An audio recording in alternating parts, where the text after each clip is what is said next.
Hi everyone, this is Elizabeth from Strange Ago, and in this video we are going to explore the reasons why cellars are so scary. The cellar is often the coolest place in a house. It's out of the way, out of sight, and almost no one visiting your home wants to check out your basement. If you lived in one of the older homes, all the better, because you probably had a dirt or sandy floor. That meant the cellar was also the best place to bury a freshly deceased body. On the downside, the cellar was often the first place investigators checked out when someone from a family had gone missing, or if there was a suspicion of foul play. In 1910, a trunk was discovered in the cellar of a New York City apartment building. It was determined to have been sitting there for at least 4 years before anyone decided to check it out. When they tried to open it, renters found that the trunk had been hermetically sealed. After a bit of force, the trunk was opened, and inside was a body packed tightly into the small space. In 1935, 2 barmen went into the basement of the Equestrian Hotel in London to clean it out. According to the one barman, they decided to clear an area that had not been touched for many years. That was not surprising. Many old businesses would store things in the cellar and then allow the junk to simply accumulate without ever clearing it out. As they began moving out the junk, they found a big roll of carpet standing behind 2 sofas. They pulled it out and undid the rope that held it together. As they unrolled the carpet, they saw what looked like the shape of a body. They continued to unwrap the carpet and curtains that had been rolled up together until they saw a pair of boots. At that point, one of the barmen got spooked and ran out of the cellar. The police were called in, and the mummified body was examined. It was believed that the body might have been rolled up in the carpet for 10 to 40 years before it was discovered.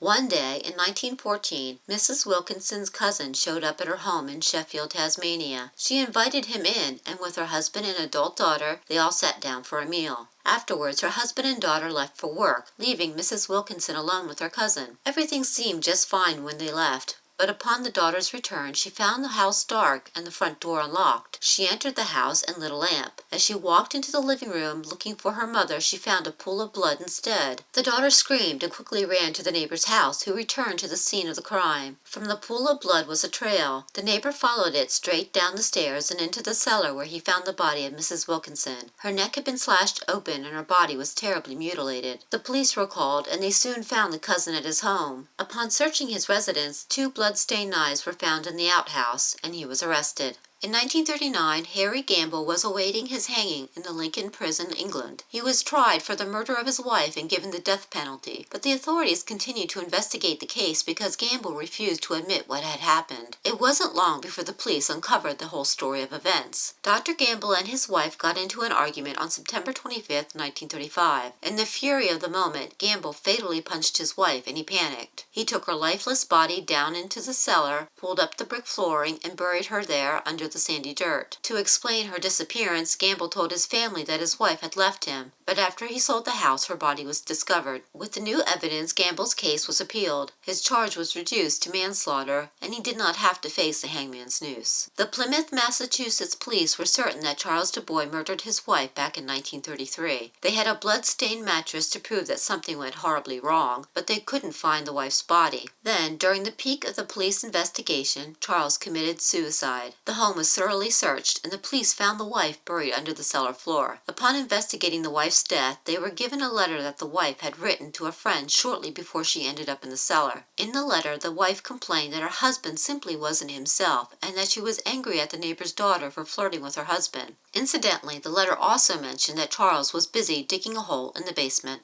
If you enjoyed this video, please take a moment to give it a like, and while you're at it, hit the subscribe button so that you can keep up to date with the latest videos from Strange Ago.